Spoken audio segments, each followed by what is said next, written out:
Tom, Thursday, March 15th, 6:16 p.m. Tom's feet skated on black ice, and for a moment he hung in the air, shoes scrabbling for purchase on the steep incline. He slid past gluttonous dumpsters, through the puddle of yellow light that spilled from the street lamp, back into the darkness of the alleyway, a narrow artery littered with used syringes and disco balls of silver foil, air choked with the spiky scent of urine and rot. Then ice gave way to glistening tarmac, feet settling onto solid ground again. The heroin-thin figure was just ahead, plunging through banked-up snow, skin blue on drug-tracked arms. Callum Allen Jones had been out of prison for a little over a month. The iced wind pulled at his breath, throwing it back toward Tom, dousing him in sweet alcohol, the musk of cigarettes. This time Callum's victim had been 87 years old, a survivor of the Normandy campaign, an English teacher, a tremulously thin man with a shock of white hair who had buried his wife and his youngest daughter within a year of one another, and who had spent the last 6 months clinging grimly to a life that had all but defeated him. He'd been sleeping when Callum had broken into his tiny terraced house, had woken suddenly, roused by something that he couldn't identify, had found the drug addict in his kitchen, seen Callum's rat-tail fingers closing around his dead wife's wedding ring, and then the fists that rained down on him until everything turned red. The man had woken in the hospital 2 days later, face grey and eyes empty, finally defeated.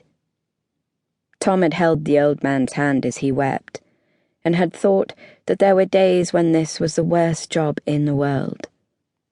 He had been on the force for 15 years, 8 in uniform, pounding pavement in the lashing rain, drain pipe drizzles plopping from the rim of his helmet onto his fluorescent jacket.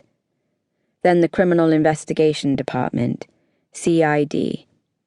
A detective, just like his father. He tried not to think about that. His mother said that was why he had never gone for promotion, why staying a detective constable was enough for him. Not because he didn't think he was capable of reaching the dizzying heights of detective chief inspector, but because if he did, then he would truly be his father's son. And anything was better than that. 15 years. 15 years in which Tom had seen more than a dozen dead bodies, smelled death more times than he would have thought possible. He remembered the last time he had arrested Callum Jones, spared a moment as he danced through patches of ice to wonder how long it would be until he was arresting him again. A never-ending carousel. Tom breathed in the bitter cold air, skidding on the ice-rink tarmac.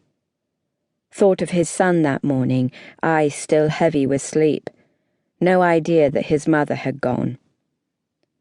"You'll go in to Grandma's today, okay, Ben?" His son had studied him, the light from the rising sun throwing shadows onto a face creased into a little boy frown. Then a smile that could break your heart. "'Kay, Daddy." Baby fat fingers reaching up carefully, hovering over the slick aubergine skin. "So gaga, my owie." Clumsy, the fingers brushed the bruise, and his rosebud lips pulled down, face creased. "Ow, Daddy." "I know, bud. You're okay. Gaga will kiss it better." And he tucked the toddler's windmilling arms into thick padded sleeves and tried not to think about what would come next. Watching his son's chubby fingers spreading themselves wide, the frown as he examined them, like he'd never seen them before, suddenly fascinating. Tried to ignore the words that circled his head, vultures above a carcass. "Your mother left us. She's not coming back."